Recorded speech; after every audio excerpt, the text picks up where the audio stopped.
बुल्ढाना जिले के चिखली में श्री रेणुका देवी के वास्तविक नवरात्रोत्सव के अवसर पर एक भव्य और भक्तिमय यात्रा महोत्सव का आयोजन किया गया। ये जुलूस पारंपरिक तरीके से सजाए गए बैल जोड़ों द्वारा निकाली गई, जो शहर के मुख्य मार्गों से होकर रेणुका देवी मंदिर तक पहुंची। श्री रेणुका देवी के वास्तविक नवरात्रोत्सव के अवसर पर चिखली में बैल जोड़ों की भव्य जुलूस का आयोजन किया गया। इस जुलूस में 30 पारंपरिक रूप से सजाए गए बैल जोड़ों ने भाग लिया, जिनके साथ किसान अपनी श्रद्धा के प्रतीक बने। डीजे की धुन, डफली की आवाज और भक्तों का उत्सव वातावरण को भक्तिमय बना रहा था। जुलूस चिखली के मुख्य मार्ग से होते हुए देवी के मंदिर में संपन्न हुई।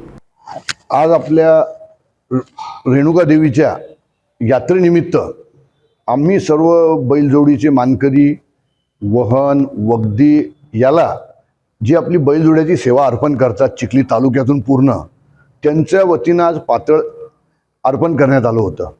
हे शेतकरी वर्ग अगदी फक्त एका नारळाच्या मानावर सर्व आपली जी जबाबदारी असती ती वर्षानुवर्ष पार पाडत आहे आणि यामध्ये जवळजवळ बैलांच्या किमती आणि बैलांचं पालनपोषण करण्याचा खर्च हा खूप होत आहे।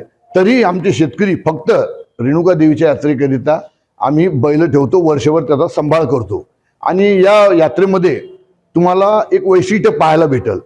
सर्व जातीचे बैल पाहायला भेटतील तुम्हाला, म्हणजे खिल्लार असतील, तुमचे गावरान बैल असतील, तुमचे त्यानंतर देवणी जातीचे असतील, लाल कंधार असतील, सर्व जातीचे चांगले चांगले जोडे तुम्हाला पाहायला भेटतील।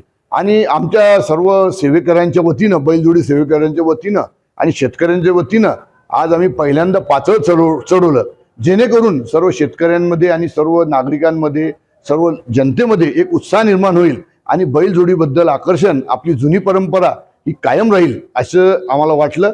त्यामुळे आम्ही हा कार्यक्रम बऱ्याच दिवसापासून आमची संकल्पना होती ती आज पूर्णत्वास गेलेली आहे। बळीराजांसाठी काय प्रार्थना करता देवींकडे?